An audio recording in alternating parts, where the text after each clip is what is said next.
بسم الله الرحمن الرحيم، والصلاة والسلام على سيدنا محمد وعلى آله وصحبه وسلم. يقول المولى سبحانه وتعالى في محكم تنزيله بعد بسم الله الرحمن الرحيم: الذين قال لهم الناس إن الناس قد جمعوا لكم فاخشوهم فزادهم إيمانا وقالوا حسبنا الله ونعم الوكيل. حسبنا الله ونعم الوكيل. حسبنا الله ونعم الوكيل.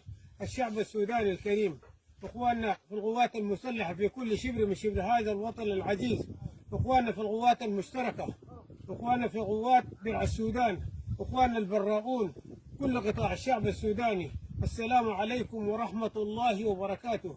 نحييكم في هذا اليوم الجميل الطيب المبارك، الجمعه المباركه 7 من شهر نوفمبر 2025 من مدينه بابانوسه، ومن امام قلعة الصمود والعزة والكبرياء الفرقة 22 بابانوسة. ومن هنا برسل رسالة لكل الشعب السوداني، وأطمن كل الشعب السوداني إنه الفرقة 22 بخير وستظل بخير إن شاء الله.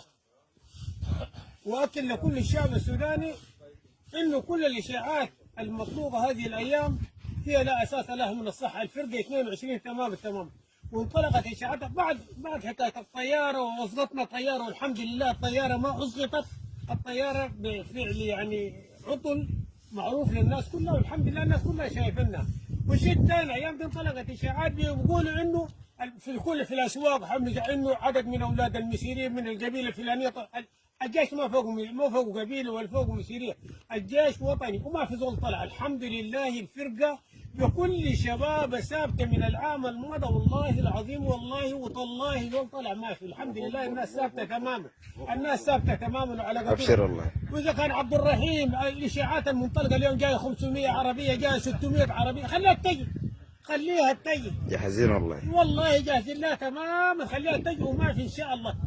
جايبين 15,000 كفر قدروا عدد الناس، جبنا 15,000 كفر قدروا عدد الناس ان شاء الله. خليها ما في زول مارق، الناس تموت هنا. الله اكبر. الناس تموت هنا ان شاء الله باذن الله تعالى. ابشروا. وخليه يجي عبد الرحيم زي ما قلنا لكم ب 2000 ب 3000 عربيه، وده عندنا رسالتنا ثاني، وخليه يجي. السلام عليكم ورحمه الله وبركاته.